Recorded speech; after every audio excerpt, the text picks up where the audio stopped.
Greetings, good evening, good afternoon, namaste. Thank you for tuning to our channel. This is your humble servant, Maj Nubia. Tonight we're going to talk about, it's in the evening over here. We're going to talk about different types of psychic powers or psychic abilities. Before we do, we give thanks and praise to the Creator of all. We give thanks and praise to all the gods and goddesses of light. We give thanks and praise to our divine parents. We give thanks and praise to all our ancestors, known and unknown. We give thanks and praise to all the sentient beings of light. We give thanks and praise to all the light workers. We salute you. We adore you. Thank you for everything you do. A special thank you to Archangel Michael. A special thank you to the god Helios. Those who know. Alright, so psychic powers, psychic abilities.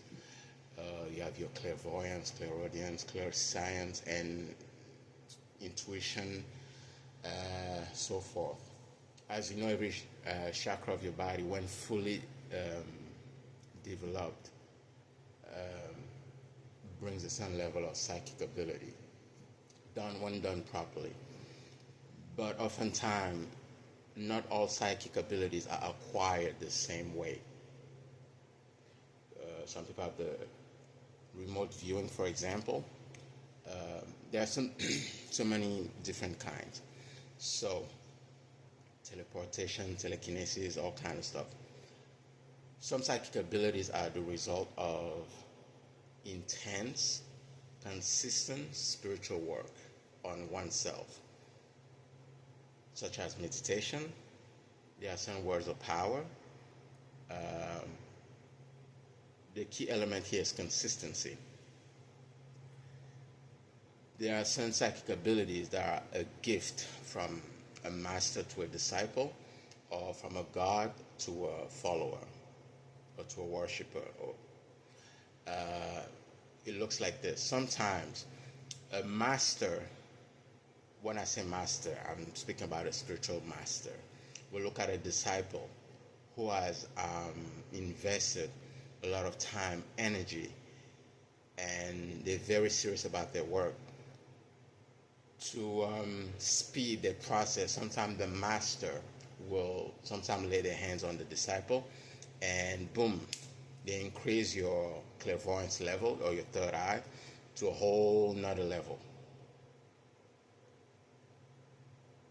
It all depends on the master, what they see in the disciple or the god in question.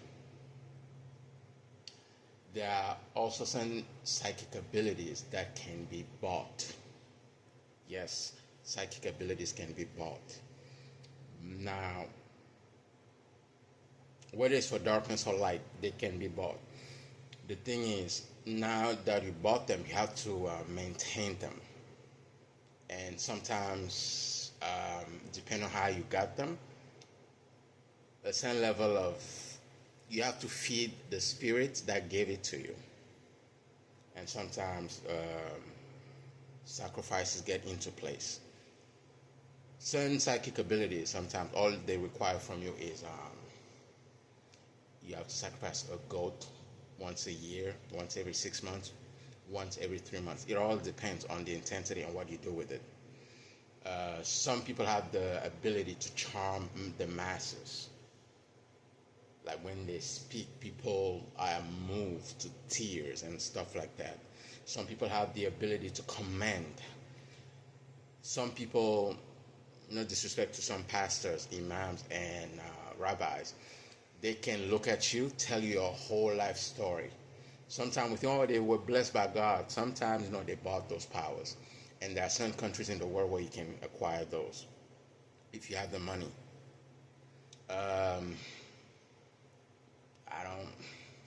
Anyway, there are some countries in West Africa, like Nigeria, you have Benin, some places in India that I know of, and I've recently seen some places down south. By down south, I mean the United States. There are different places in the world, but some places are more like well known for that. Yeah. Now, there are also certain psychic abilities that are passed from generation to generation. It's a form of legacy or heritage that some of parents will pass on to their next of kin that they deem worthy. Now, here's something that's very people have to keep in mind. Psychic abilities does not mean the individual is enlightened. Enlightenment is completely different. It's completely different. You will meet a lot of people that have psychic abilities, but they're dumb, spiritually speaking. So please always make the difference. It's not because you saw somebody walking on water, you're gonna assume immediately that, oh my God, they are so wise. Oh my God, they have their body of light. They have their soul formed. No. Please always make the distinction.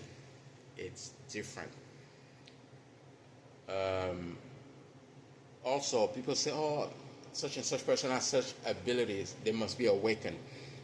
Awakened you can be awakened to good, you can be awakened to evil. People don't know that part of the game. Yeah, you can be awakened to evil. That doesn't really mean anything. Can be awakened to good, can be awakened to evil. So please always be mindful. If you see somebody with certain psychic abilities, it does not mean they are enlightened. It does not mean they have divine wisdom, divine consciousness. It's just an ability. I forgot to mention another kind of psychic abilities. Those are usually the result of many lifetimes of spiritual practices. That's why most human beings are born with one form or another of psychic abilities. Now, the fact that you're born with a psychic ability doesn't mean it stops there. You are meant to cultivate it, make it grow, and reach its full potential. It's not because you have, let's say, 5% of intuition, you think that's it. It's the end all be all of intuition. No, there are levels and degrees to all of this. Now, granted, always ask yourself, once fully developed, what are you going to do with your psychic abilities? Are you going to use it for the better of you, your loved ones, and humanity? Or are you going to use them for selfish reasons? It's not my place to say. You can make that call for yourself. So I hope this video was helpful. Please like, share, and subscribe.